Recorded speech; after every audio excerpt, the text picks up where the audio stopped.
શ્રીનાથજી તેમની 7 વર્ષની વયે ભગવાન કૃષ્ણનું સ્વરૂપ છે. આ સ્વરૂપ ખાસ કરીને હિન્દુ દેવતા કૃષ્ણનું છે, જેમાં તે એક બાળક તરીકે દેખાય છે. શ્રીનાથજીનું મુખ્ય મંદિર નાથદ્વારા મંદિરના નગરમાં છે, જે રાજસ્થાનના ઉદયપુરથી 49 કિલોમીટર ઉત્તર-પૂર્વમાં સ્થિત છે. શ્રીનાથજી વૈષ્ણવ સંપ્રદાયના કેન્દ્રીય દેવ છે, જેને પુષ્ટિમાર્ગ, કૃપાનો માર્ગ અથવા વલ્લભાચાર્ય દ્વારા સ્થાપિત વલ્લભ સંપ્રદાય તરીકે પણ ઓળખવામાં આવે છે. શ્રીનાથજીની પૂજા મુખ્યત્વે ભક્તિ યોગના અનુયાયીઓ અને ગુજરાત અને રાજસ્થાનના વૈષ્ણવ અને ભાટિયા સમુદાયના લોકો દ્વારા કરવામાં આવે છે. વલ્લભાચાર્યના પુત્ર વિઠ્ઠલનાથજીએ નાથદ્વારામાં શ્રીનાથજીની પૂજાનું આયોજન અને સંસ્થાન કર્યું. શ્રીનાથજીની વ્યાપક લોકપ્રિયતાને કારણે નાથદ્વારા શહેરને શ્રીનાથજી તરીકે પણ ઓળખવામાં આવે છે. લોકો તેને બાવાનું શહેર, શ્રીનાથજી બાવા પણ કહે છે. શરૂઆતમાં બાળકૃષ્ણનું આ સ્વરૂપ દેવદમન તરીકે ઓળખાતું હતું. દેવોના વિજેતા કૃષ્ણનો ઇન્દ્રની શક્તિ પર વિજય જ્યારે તેણે ગોવર્ધન ટેકરી ઉપાડી હતી. વલ્લભાચાર્યએ તેમનું નામ ગોપાલ રાખ્યું અને તેમના ધર્મસ્થાનનું નામ ગોપાલપુર રાખ્યું. પાછળથી વિઠ્ઠલનાથજીએ તેમનું નામ શ્રીનાથજી રાખ્યું.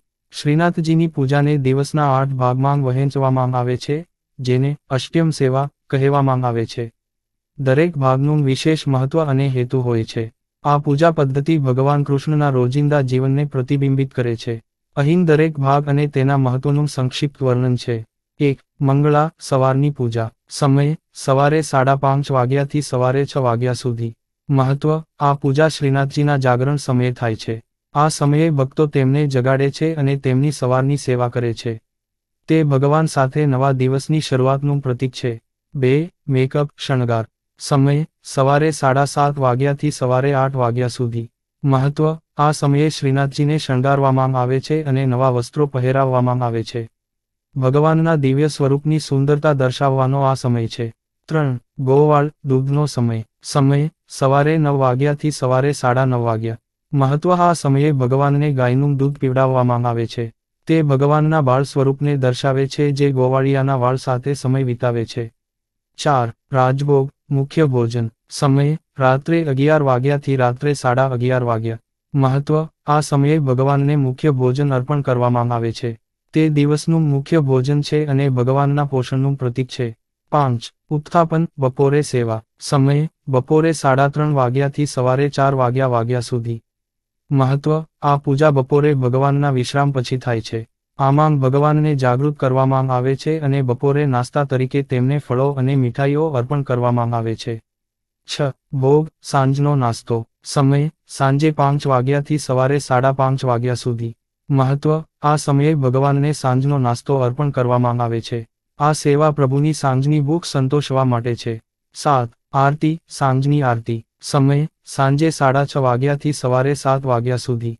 મહત્વ આ પૂજા ભગવાનની સાંજની આરતી છે, જેમાં દીવા અને ગીતો દ્વારા ભગવાનની પૂજા કરવામાં આવે છે. ભક્તો માટે ભગવાન પ્રત્યેની તેમની ભક્તિ વ્યક્ત કરવાનો સમય છે. 8. સૂવું રાત્રિ આરામ. સમય રાત્રે 8 વાગ્યાથી સવારે 8:30 વાગ્યા સુધી. મહત્વ આ પૂજા ભગવાનની રાત્રિ આરામ માટેની સેવા છે.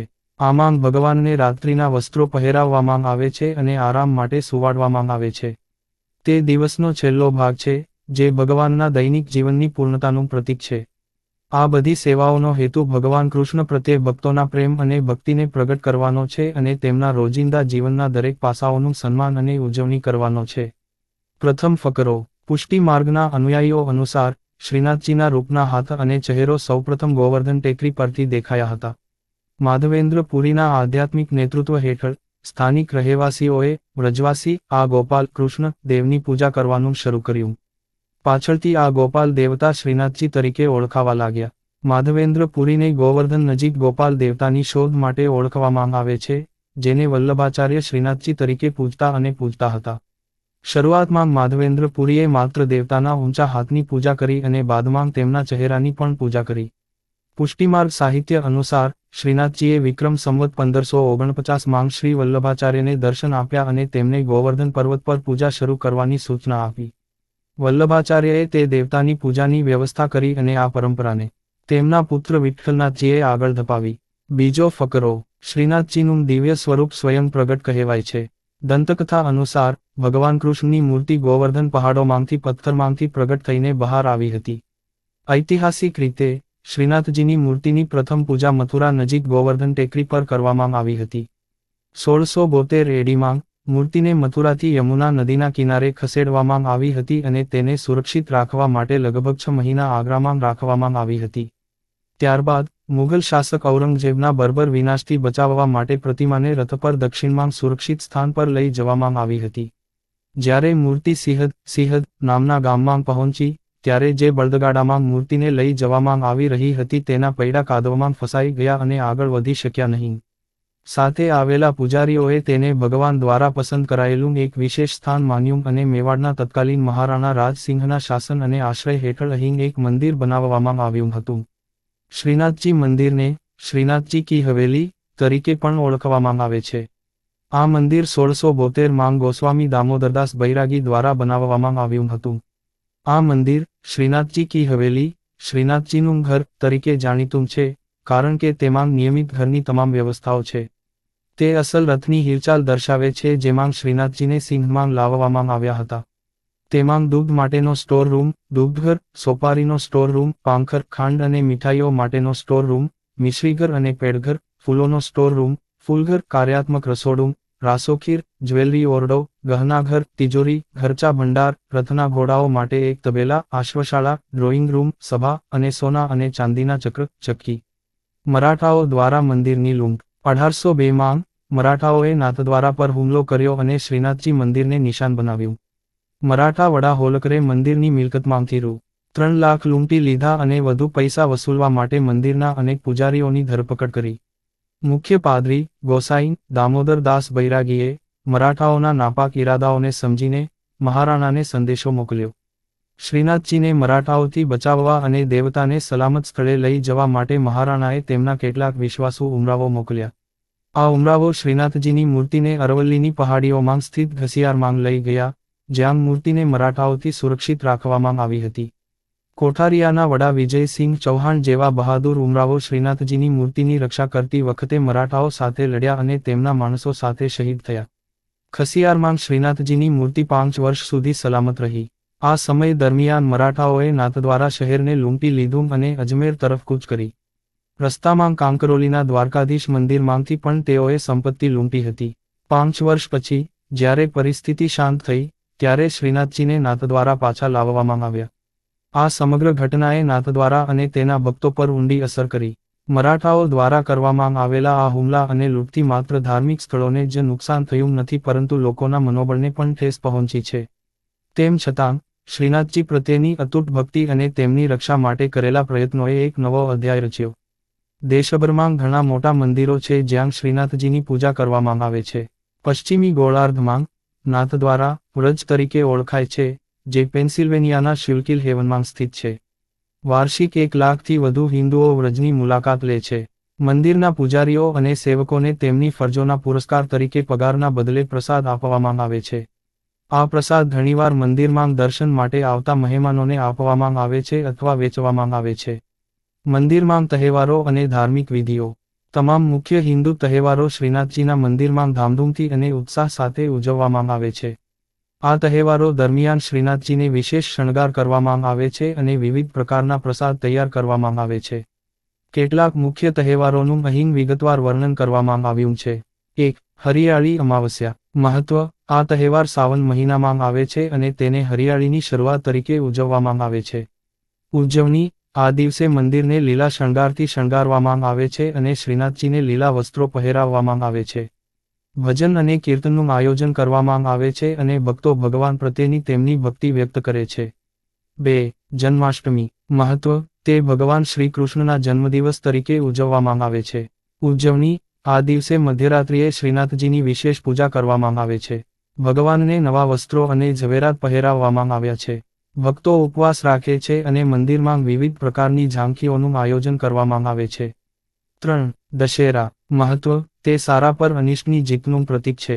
ઉજવણી: આ દિવસે મંદિરમાં વિશેષ પૂજા અને આરતી કરવામાં આવે છે. શ્રીનાથજીને વિશેષ શૃંગાર કરવામાં આવે છે અને રામલીલાનું પણ મંચન થાય છે. 4. દિવાળી. મહત્વ: તે પ્રકાશનો તહેવાર છે અને ભગવાન રામના અયોધ્યામાં પાછા ફરવાનું ચિહ્નિત કરે છે. ઉજવણી: મંદિરને દીવાઓથી શણગારવામાં આવે છે અને રંગોળી બનાવવામાં આવે છે. શ્રીનાથજીને નવા વસ્ત્રો પહેરાવવામાં આવે છે અને મીઠાઈનો વિશેષ પ્રસાદ ચઢાવવામાં આવે છે. 5. અન્નકૂટ. મહત્વ: તે ગોવર્ધન પૂજા તરીકે ઉજવવામાં આવે છે. ઉજવણી: આ દિવસે ભગવાનને 56 પ્રકારની વાનગીઓ અર્પણ કરવામાં આવે છે, જેને 56 ભોગ કહેવામાં આવે છે. ભક્તો મોટી સંખ્યામાં ભેગા થાય છે અને ભગવાનને અનાજના ઢગલા અર્પણ કરે છે. 6. મકર સંક્રાંતિ. મહત્વ: આ દિવસે સૂર્યના મકર રાશિમાં પ્રવેશનો દિવસ છે. ઉજવણી: આ દિવસે ભગવાનને તલ અને ગોળ અર્પણ કરવામાં આવે છે. પતંગબાજીનું પણ આયોજન કરવામાં આવ્યું છે. 7. પ્રબોધિની એકાદશી. મહત્વ: તે દેવઉઠની એકાદશી તરીકે પણ ઓળખાય છે અને ભગવાન વિષ્ણુના જાગૃતિને દર્શાવે છે. ઉજવણી: આ દિવસે ભગવાનને વિશેષ પૂજા અર્પણ કરવામાં આવે છે અને મંદિરમાં વિશેષ ભજન અને કીર્તનનું આયોજન કરવામાં આવે છે. 8. તીજ અને ગંગૌર. મહત્વ: આ પ્રાદેશિક તહેવારો છે, જે ખાસ કરીને મહિલાઓ દ્વારા ઉજવવામાં આવે છે. ઉજવણી: આ દિવસે મહિલાઓ ઉપવાસ કરે છે અને તેમના પરિવારના સુખ અને સમૃદ્ધિ માટે ભગવાનને પ્રાર્થના કરે છે. મંદિરમાં વિશેષ પૂજા અને શણગાર કરવામાં આવે છે. આ તમામ તહેવારો દરમિયાન શ્રીનાથજીને વિશેષ શણગાર કરવામાં આવે છે અને ભક્તો માટે વિવિધ પ્રકારના પ્રસાદ તૈયાર કરવામાં આવે છે. મંદિરમાં ભવ્ય કાર્યક્રમોનું આયોજન કરવામાં આવે છે અને આ ઉત્સવોમાં ભાગ લેવા માટે ભક્તો દૂર દૂરથી આવે છે. આ તમામ તહેવારો શ્રીનાથજીની ભક્તિ અને આદર વ્યક્ત કરવાનું એક માધ્યમ છે, જે ભક્તોને આનંદ અને આધ્યાત્મિક શાંતિ પ્રદાન કરે છે. કલા અને સંસ્કૃતિમાં શ્રીનાથજીના અનુયાયીઓ હિન્દુ કલાઓ પર નોંધપાત્ર પ્રભાવ ધરાવે છે, ખાસ કરીને તેમના દ્વારા વિકસાવવામાં આવેલ પીછવાઈ ચિત્રનું સ્વરૂપ. આ છબીઓ કપડાં, કાગળ, દિવાલો અથવા મંદિરના લટકાના સ્વરૂપમાં હોઈ શકે છે. આ સુંદર અને રંગબેરંગી ભક્તિના વસ્ત્રો છે જે શ્રીનાથજીની છબી પર કેન્દ્રિત છે. નાથદ્વારા પીછવાઈ કલા એ નાથદ્વારા ચિત્રનું કેન્દ્ર છે. નાથદ્વારા શહેર રાજસ્થાની શૈલી માટે જાણીતું છે, જેને પીછવાઈ પેઇન્ટિંગ કહેવામાં આવે છે. આ પીછવાઈ ચિત્રો નાથદ્વારાના પ્રખ્યાત સમકાલીન કલાકારો દ્વારા નાથદ્વારા મંદિરની આસપાસની દિવાલો પર દોરવામાં આવ્યા છે. પીછવાઈ પેઇન્ટિંગ માત્ર ધાર્મિક ભક્તિનું માધ્યમ નથી, પરંતુ તે કલાની શ્રેષ્ઠતા અને સુંદરતાને પણ પ્રતિબિંબિત કરે છે. આ ચિત્રોમાં ભગવાન શ્રીનાથજીના વિવિધ સ્વરૂપો અને મનોરંજન દર્શાવવામાં આવ્યા છે. દરેક પેઇન્ટિંગમાં રંગો, ડિઝાઇન અને વિગતોની પસંદગી અનન્ય છે.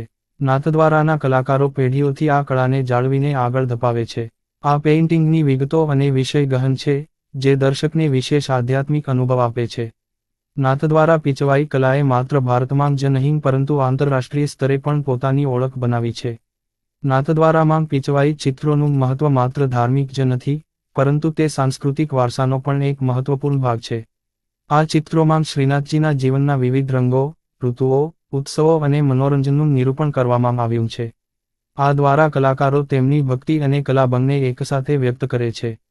આમ, શ્રીનાથજીના અનુયાયીઓએ પીછવાઈ ચિત્ર દ્વારા હિન્દુ કલા અને સંસ્કૃતિમાં મહત્વપૂર્ણ યોગદાન આપ્યું છે, જે આજે પણ નાથદ્વારાની દિવાલો અને મંદિરોમાં ટકી રહે છે અને દર વર્ષે હજારો ભક્તો અને કલાપ્રેમીઓને આકર્ષે છે.